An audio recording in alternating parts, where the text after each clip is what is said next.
23 days ago, she was crying in her car over a man who wasn't worth my tears. Now she's standing in a stairwell with a gun on her head, wondering if she made the biggest mistake of her life. Flashback to 23 days ago, which was Shelly's 4-year anniversary with her boyfriend, David. She left work 30 minutes early that Friday, which was something she almost never did. She stopped at the grocery store on her way home, moving through the aisles with a quiet kind of purpose. David's favorite pasta. A bottle of red wine she had been saving for something worth celebrating. 4 years together felt like something worth celebrating. She had even bought candles, small ones that smelled like cedar and vanilla, tucked into the corner of the bag. She was happy on the drive home. She was genuinely and completely happy. That is the part that still gets her. She was already planning the night in her head. Music first, then candles, and then dinner on the table by 7. Then she got home and balanced the grocery bags in both arms and used her key without knocking because it was her home and she had never needed to knock. As she walked into the living room, it was empty. The TV was off. She thought maybe he was napping. Then she heard a voice from the bedroom. She set the bags down on the kitchen counter without thinking. Her body moved before her mind caught up. She walked down the short hallway. She pushed the bedroom door open. There was a woman in her bed who looked at her and did not move, did not gasp, did not even have the decency to look ashamed. David scrambled to his feet and started talking before he was fully dressed. "Shelly, please. It's not what you think. Please." She looked at him standing there with guilt written across every inch of his face and felt something inside her go very still and very cold. She had nothing left to say to him. Then she walked back to the kitchen and picked up her keys from the counter. She did not slam the door as she left. She simply walked out of the apartment and went straight to her car. She got in and closed the door, then she sat there in the dark parking lot and stared at nothing through the windshield. She did not cry right away. She just sat there while 4 years of love and sacrifice ended quietly. An hour passed, then a message arrived her phone. "Toya, are you still coming tonight? We're heading out at 9. Shelly had completely forgotten. She stared at the message for a long moment. Then she typed back, "I'm on my way. I need tonight more than you know." She put the car in reverse and drove to Toya's house, and away from the life she had spent 4 years building and never once questioned. Toya opened the door almost immediately. Shelly knocked. She took one look at Shelly's face and did not ask a single question. She simply stepped aside to let her in, then walked to the kitchen and came back with a glass of cold and strong wine. She pressed it into Shelly's hand the way you press a blanket onto someone who is shivering. Shelly drank it in 2 long sips and sat down on the edge of the couch and stared at the floor. Then she briefed Toya about how David cheated on her. Toya did not gasp or ask 100 questions. She just reached over, topped up Shelly's glass and said, "Tonight we make sure you feel nothing but yourself." Then Toya went into her bedroom and came back holding a gold dress. Shelly looked at it and then looked at Toya. "I can't wear that." "You can and you will," Toya said as she laid it across the couch beside her. Then she went to get her makeup bag. For the next 30 minutes, Shelly sat perfectly still while Toya made her up. When she was finished, she held up a small mirror. Shelly barely recognized herself. Her eyes looked bigger. Her skin caught the light differently. She looked like a version of herself she had forgotten existed. Toya applied one last touch, then set the brush down and looked at her steadily. "Tonight," she said, "you are not David's girlfriend. You are not anyone's anything. You are just Shelly." Shelly looked at her reflection for a moment longer. Then she stood up and reached for the gold dress. They arrived at a club called Obsidian, and it was the kind of place most people never got into. There was no big sign outside, no flashing lights, just a heavy black door on a quiet street, a bouncer the size of a refrigerator, and a velvet rope that stayed closed for most people who approached it. When Toya walked up, the bouncer looked at her once and unhooked it without a word. Inside, the club was everything the outside was not. Loud music that hit you in the chest before you fully got through the door. Colored lights moving slowly and low across a crowded dance floor. The smell of expensive cologne and good liquor mixed together in the warm air. Beautiful people everywhere, laughing and dancing and existing like nothing outside these four walls mattered at all. Shelly stepped inside and felt something in her shoulders drop for the first time all evening. She found the dance floor without thinking about it, and then something happened that had not happened in a very long time. She stopped thinking and forgot about the groceries on the counter and the woman who did not flinch and the 4 years that had come apart in a single doorway. For the first time in longer than she could remember, nobody was watching her, until one person was. She felt him before she saw him, but the feeling was not anything she could explain easily. It was more like the feeling you get when someone walks into a room and the room decides to rearrange itself around them. The music was still playing. The crowd was still moving, but something above the dance floor had gone completely still, and that stillness was heavy enough to pull her eyes upward without her meaning to look. He was standing at the edge of the upper level, with both hands resting on the rail. He was dressed in all black, a fitted shirt with the top 2 buttons open, dark trousers, no tie, no flashy watch, broad shoulders, a thick neck. Dark tattoo ink crawled up the side of his neck and disappeared behind his ear, visible even from where Shelly was standing. He was not dancing, not drinking, not talking to the 2 men standing a few feet behind him. He was just watching her, only her, like the rest of the club was simply background noise. She watched him as he left the upper level of the club. For a moment, she thought he had simply lost interest and walked away, but she told herself that was fine. Then she felt someone behind her. She turned around and there he was, bigger up close than he had looked from across the room. The tattoo on his neck was more detailed at this distance. He had come all the way down from the upper level. "You sent my drink back," he said. His voice was low and even, barely raised above the music, but she heard every word clearly. "I know," Shelly said. "Why?" "Because I don't accept things from men I don't know," she replied. He tilted his head slightly to one side and smiled. Then he extended his hand. "My name is Kaito," he said. She looked at it for a second before she took it. His grip was firm, the kind of handshake that belonged to someone who had never once been nervous about anything. "Shelly," she said. He repeated her name quietly, the way you repeat something you want to remember. Then he tilted his head toward the noise and the crowd around them. "Is this where you want to talk or somewhere quieter?" She raised an eyebrow. "You're very confident that I want to talk to you." "You didn't walk away," he said. She had no good response to that, because he was right. He led her through a door at the back of the upper level and up a narrow private staircase that opened onto a rooftop terrace above the club. The city spread out below them in every direction, thousands of lights against the dark sky, buildings stretching as far as she could see.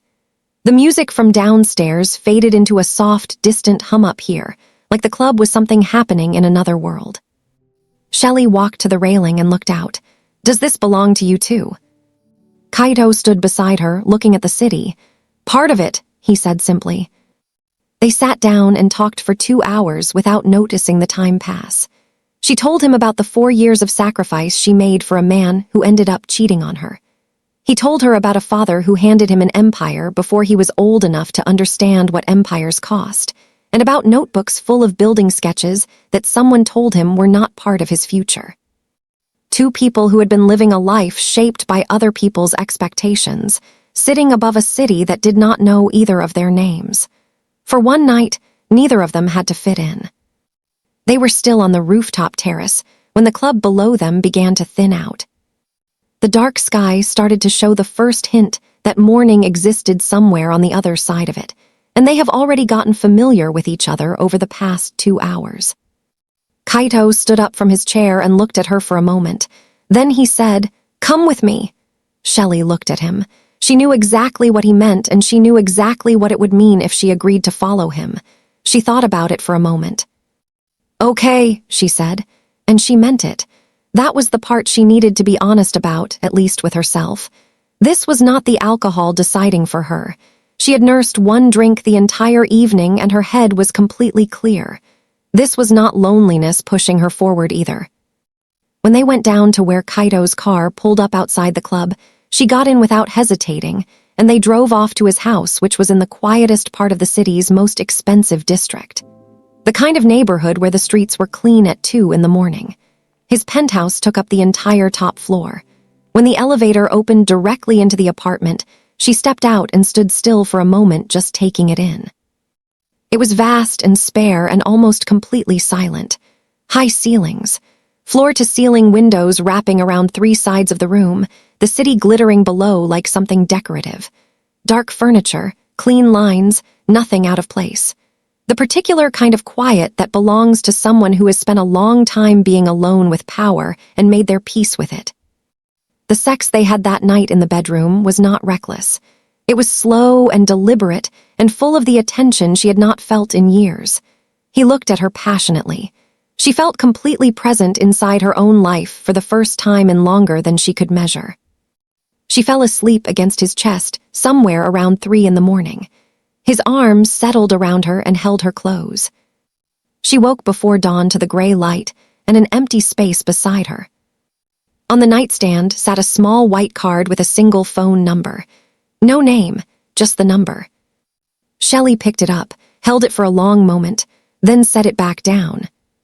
She called herself a car, got dressed quietly, and walked out. On the ride home, she told herself what she needed to tell herself. It was one night. One night does not become anything else unless you let them. She went back to David's apartment the following Monday while he was at work. She did not take everything, just the things that were hers before he was ever part of the story. Her grandmother's blanket, the books she had bought with her own money, her work clothes, her documents, the small ceramic bowl she had painted herself at an art class 3 years ago that David had always said was ugly. She packed 4 bags in 40 minutes and made 2 trips to her car and did not look around the apartment when she was done. She did not leave a note.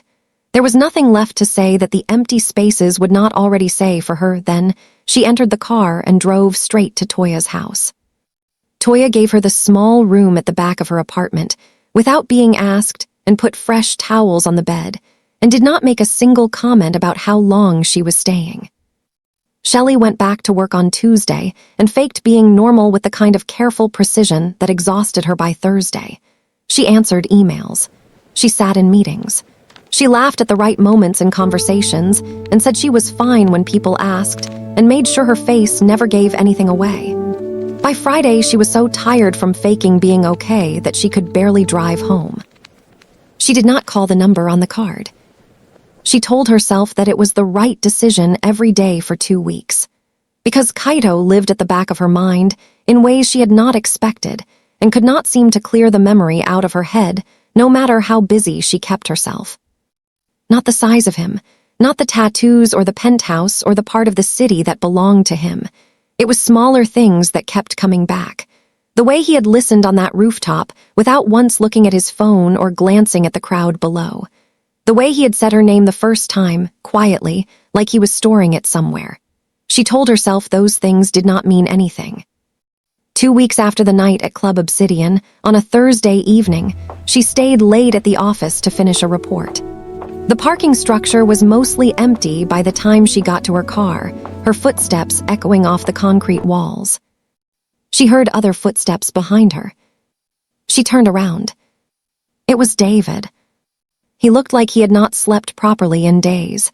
His eyes were somewhere between desperate and entitled, which was a combination she recognized and did not trust. He closed the distance between them faster than she expected and grabbed her arm before she could speak. "We need to talk," he said. And then a low and calm voice came from the far end of the garage. "Take your hand off her." Kaito walked out of the shadows because he had been standing there the whole time. David turned and looked at him, and his face changed immediately. The desperate, entitled energy drained out of him so fast. He looked at the size of Kaito and let go of Shelly's arm. He took 1 step back, then he turned and walked away quickly without saying another word. Kaito watched him go, then he looked at Shelly. She was already furious. "How long have you had people watching my building?" she asked. 2 weeks, he replied. 2 weeks, she repeated it slowly.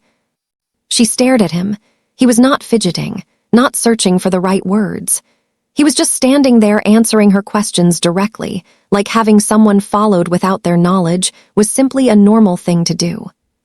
"Who do you think you are?" she asked. "I am someone who wanted to make sure you were safe, and I am not going to apologize for that." She wanted to stay angry. She had every right to stay angry. But there was something about the way he said it, not arrogant, not possessive, just plain and certain. They stood in the empty parking structure, looking at each other. He asked her to come have dinner with him, but she refused at first. But she finally agreed after a moment. "Fine, one dinner," she said. He took her to a luxurious restaurant which has the best food in town. She barely noticed any of it because she was too busy trying to find out more about Kaido. He told her things that made her laugh. By the end of that evening, he looked at her steadily and asked her to be his girl. She was quiet for a moment. Then she said yes, but only on the condition that there are no secrets. He nodded in agreement. "No secrets," he said. It was the first promise he made to her that he fully intended to keep. And it was the first time she had believed someone completely in longer than she could remember. She did not know, yet that accepting believing him completely was exactly what made her a target to the people watching him. The weeks that followed were the best of Shelly's life and the most unsettling. Kaido paid attention to details in ways she had stopped expecting from people. He remembered small things, the coffee order she mentioned once and never repeated, the name of the colleague who had been making her work life difficult, the specific way she liked the blinds in the morning. He showed up when he said he would. He called when he said he would call. After 4 years of feeling like an afterthought, that kind of consistency felt extraordinary. But there were other things she noticed, things she chose to ignore, for a while. The phone calls that came at odd hours, and as he changed his face, the moment he answered them. And when he came back after the call, he would smile at her like nothing had happened. She told herself she was not ready to ask about any of it yet. She told herself she would, soon, just not yet. On a Wednesday evening 3 weeks after their first dinner, Kaido had a meeting across town that he said would run late. Also, Toya had made plans of her own that evening, a birthday dinner for a friend across the city. She would be back late. Shelly went back to Toya's apartment alone, made herself tea, and headed to her bedroom to change. She pushed the door open and stopped. The room had been torn apart, every drawer pulled out and emptied. The mattress overturned and left at an angle. Her clothes pulled from the wardrobe and dropped on the floor. Her laptop is in pieces on the desk. And on the wall above where the mattress should have been, "Leave HIM or we leave you in PIECES." These words were written in red paint, in letters large enough to read clearly from the doorway. Shelly stood in the doorway and did not move. Her phone rang, unknown number. She answered it without thinking. The voice on the other end was distorted and was stripped of any identifying quality. It told her this was her only warning. It told her to consider carefully. Then he hung up. She was still standing there holding the phone when it rang again. It was Kaido this time. "Are you at Toya's?" he said before she could speak. "Yes, how did you?" "Don't move," he said before she could complete the question. "I'm already in the car, I'm coming." His voice was completely calm, not rushed, not panicking, and that calmness told her more about the kind of world she had walked into than the paint on the wall ever could. He arrived in 8 minutes. He walked through the bedroom door, looked at the wall, and looked at Shelly. Then he sat down across from her at the small table by the window and told her everything. The organization his father had built over 30 years. The lieutenant named Park who had been inside it for 20 of those years and had been quietly stealing from it, redirecting money, keeping the most violent operations running in secret while pretending to support Kaido's efforts to clean things up. The faction of men loyal to Park wanted the old ways restored, the roots, the violence, and the kind of power that did not care who gets hurt. He told her why she had become a target, not because she knew anything, not because she had done anything wrong, but because she was the first thing Kaido had wanted purely for himself in 10 years. No strategy behind it, no business reason, just her. In their world, wanting something makes you vulnerable. Kaito told her everything without softening a single word. Then he told her the plan. He had been building a case against Park from the inside for over a year.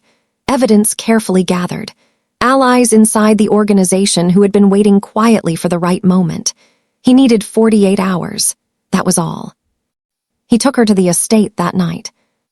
She did not sleep much. Neither did he. She could hear him in the next room on the second night, his voice low and steady through the wall, making calls and speaking Korean, moving pieces she could not see. And somewhere in the middle of listening, she understood something he had not told her. Park already knew Kaito was moving against him, and he was going to make one final move first. The stairwell on the last morning was cold and dim. Shelly was alone, moving between rooms when two men stepped out from opposite doorways. One blocked the exit. One raised a gun. She was not armed, she was not trained, but she was not afraid in the way they expected her to be. She kept her voice level and kept them talking. 60 seconds, 90, long enough. Kaito's men came from both directions at once and held them down until it was over. Park was removed from the organization that same afternoon, exposed, stripped of everything, and handed to a rival gang who had been looking for him for a very long time. The organization settled back into order like a held breath finally released. That evening, Kaito found Shelly at the floor-to-ceiling window, watching the city lights come on one by one in the distance. He stood beside her without speaking. She spoke first. "I picked up the card," she said. "That morning, I left your apartment.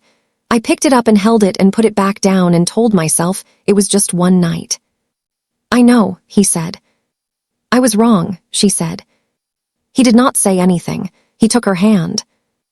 They stood there together above the city that did not know either of their names. And for the first time in 23 days, Shelly felt like herself.